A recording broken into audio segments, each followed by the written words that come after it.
السلام علیکم ورحمۃ اللہ وبرکاتہ۔ عزیزان ملت اسلامیہ، آپ تمام امتی کو ابو فیصل کی طرف سے سلام مرد ہے۔ گھر میں بیٹھی پردہ نشین عزت دار ماں اور بہنوں کو ابو فیصل کی طرف سے سلام مرد ہے۔ بہرحال آپ لوگوں کو کل کوئی میسج نہیں دے سکا میں، حالانکہ UNCC کا ججمنٹ تو آ چکا ہے، وہاں کا فیصلہ تو آ چکا ہے۔ 2 دن بحث چلی، 2 دن سوچ و وچار ہوا، 2 دن تک بات چیت چلی۔ اس کے بعد ایک فیصلہ یہ کیا گیا کہ اس کو پہلے 25 اکتوبر تک ٹائم دینے کا فیصلہ کیا ہے UNCC اقوام متحدہ نے، کیونکہ یہ لوگ ڈائریکٹ نہیں کر سکتے، کسی کو بھی ٹائم دینا پڑتا ہے۔ حالانکہ ان کو بتایا گیا کہ OIC سے بھی ٹائم ملا، GCC نے بھی ٹائم دیا، انٹرنیشنل کورٹ نے بھی ٹائم دیا، وہ لوگ ایسے ہی، تو ان کو ساری ان چیزوں کا پتہ تھا، لیکن ان کے پاس ابھی کام گیا ہے۔ تو یہ پابندی عائد کرنے سے پہلے وہ لوگ 25 اکتوبر کا ٹائم دیے ہیں، جب تک اگرچہ وہ لوگ بابری مسجد کیس ری اوپن کر اس کے اوپر کارروائی چالو کر دی ہے اگرچہ، تو ان کے اوپر کوئی پابندی عائد نہیں کرے گا UNCC۔ اگرچہ اس میں یہ لوگ 25 اکتوبر کے بعد بھی اگرچہ یہ کارروائی چالو نہیں کرے گا، تو ان کو ایک عبرتناک بینڈ کیا جائے گا ساری دنیا سے کہ دوسرا کوئی ایسا فیکو، ایسا درندہ، ایسا پاکھنڈی، ایسا ذلیل انسان دنیا میں کوئی کنٹری میں پیدا نہ ہو، ایسی زیادتی نہ کرے۔ تو ویسی عبرتناک ان کو انشاءاللہ ویسی پابندی عائد ہوگی، لیکن ان کو ٹائم دیا جا رہا ہے 25 تاریخ تک کا، تاکہ 25 تاریخ تک اگرچہ انہوں ری اوپن کر دیے اور چلا کیس تو ان کے اوپر کوئی پابندی عائد نہیں کرے گا، UNCC کا یہ کہنا تھا۔ تو بڑے سوچ و وچار کے بعد انسانیت کے مد نظر رکھتے ہوئے یہ فیصلہ کیے ہیں یہ لوگ، جو رجب طیب اردگان نے بھی کافی سراہنا کی۔ رجب طیب اردگان بھی بالکل اسی کے حق پہ ہے، وہ ایک ایسا سچا انسان ہے، اللہ جزاک الخیر، اللہ ان کو بس ہر شر سے، ہر حاسدین کے حسد سے، ملعون کی ملامنت سے محفوظ رکھے، کیونکہ ایک نیک انسان ہے وہ، بس جتنی تعریف کی جائے کم ہے، ہر وہ لفظ ان کے لیے چھوٹا پڑے گا۔ تو اتنا وہ بندے نے اتنی دلچسپی دکھائی، الحمدللہ رب العالمین، جو کچھ بھی انہوں نے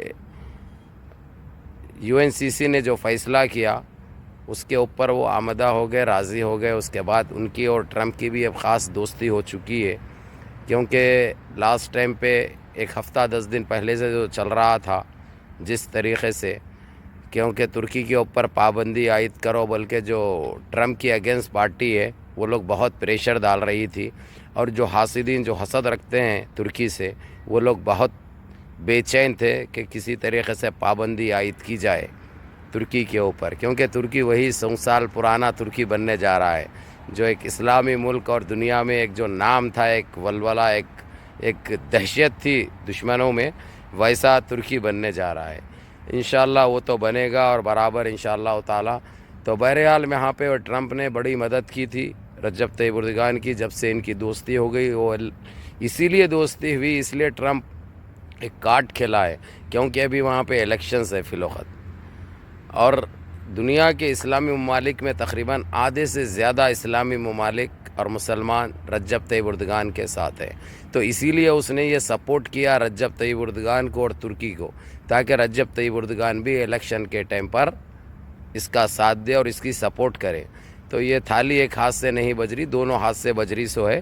وہ اپنا کام نکالنے کے لیے یہاں پہ تائید کیا ہو سکتا، یہ چال انہیں کھیلا تھا، یہ پتا بھی انہیں پھینکا تھا، وہ اپوزیشن کو استعمال کر کے تو بڑا چلا تھا یہ ترکی کے اوپر پابندی عائد کرنے کے لیے، اور یہ منافقیں تو بڑے خوش ہو رہے تھے، یہ حاسدین تو بڑے حسد جو کرتے ہیں بڑے خوش ہو رہے تھے کہ ترکی کے ساتھ ایسا کچھ ہو جائے گا کہ اس کے اوپر پابندی عائد ہو جائے گی، لیکن ویسا کچھ نہیں ہوا۔ الحمدللہ صاف بول دیا گیا ہے کہ کیونکہ اس کی وجہ یہ بتا دوں میں آپ لوگوں کو، پابندی اس لیے عائد کرنے کی اپیل کر رہی تھی امریکہ کی اپوزیشن پارٹی، اس کی وجہ یہ ہے کیونکہ انہوں نے حال میں رجب طیب اردگان نے کچھ ایسے میزائل خریدے ہیں رشیا سے، جو وہاں پہ ترکی میں بیٹھ کر بہت دور تک وار کر سکتے ہیں، ایک ملک کو تباہ کر سکتے ہیں، ویسے میزائل لیا تھے انہوں، ویسے میزائل بنانے لگائے تھے، تو وہ میزائل ترکی پہنچ چکے ہیں۔ جیسے ہی ترکی پہنچے، یہ لوگوں کے پیٹ میں بڑا درد ہونے لگا، کیونکہ یہ سمجھتے ہیں ان کے باپ کا راج ہے،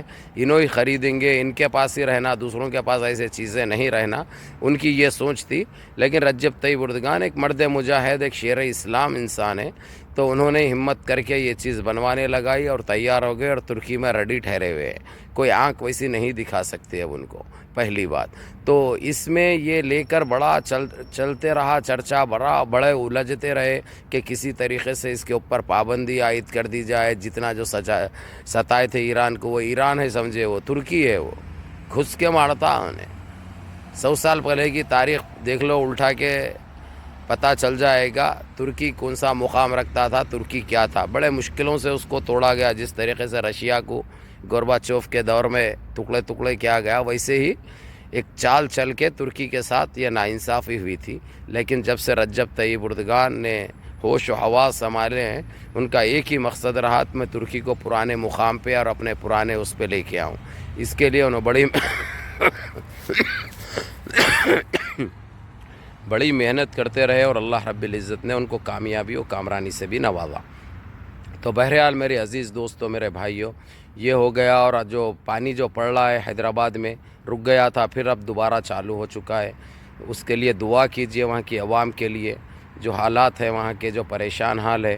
اور ایک دوسری بات یہ ہے، جو امیر الکویت نے جو اعلان کیا ہے جو پیکیج کا، جو ہم نے کوشش کی ہے، جو کلپیں بھیج کر بتانے لگا ہے ان کو، اتنے لوگ، اتنا جانی اور مالی نقصان ہوا ہے، لوگ ایسا بہتے ہوئے چلے گئے. تو انہوں نے تو بہت بڑا اعلان کر دیا تھا. بعد میں ان کو سمجھایا گیا کہ یہ سینٹر کو دینے کا نہیں ہے، یہ تلنگانہ ایک الگ اسٹیٹ ہے. وہاں کی عوام جو مسلمان رہتے ہیں وہاں پہ، وہاں کی مسلمان عوام برباد ہوئی ہے، ان کے گھریں ٹوٹ گئے ہیں. ان کو یہ سمجھایا گیا، بتایا گیا. پھر وہاں کے وزیر اعلیٰ کا نام بولا گیا، چندر شیکھر راؤ کا. تو کل ان سے کیبنٹ کے ایک منسٹر کو یہ ذمہ داری دے ڈالی انہوں نے. کل انشاءاللہ اس سے بات کر آپ لوگوں کو یہ پیکیج بھی جاری ہو جائے گا. الحمدللہ رب العالمین. دعاؤں میں یاد رکھیے. السلام علیکم.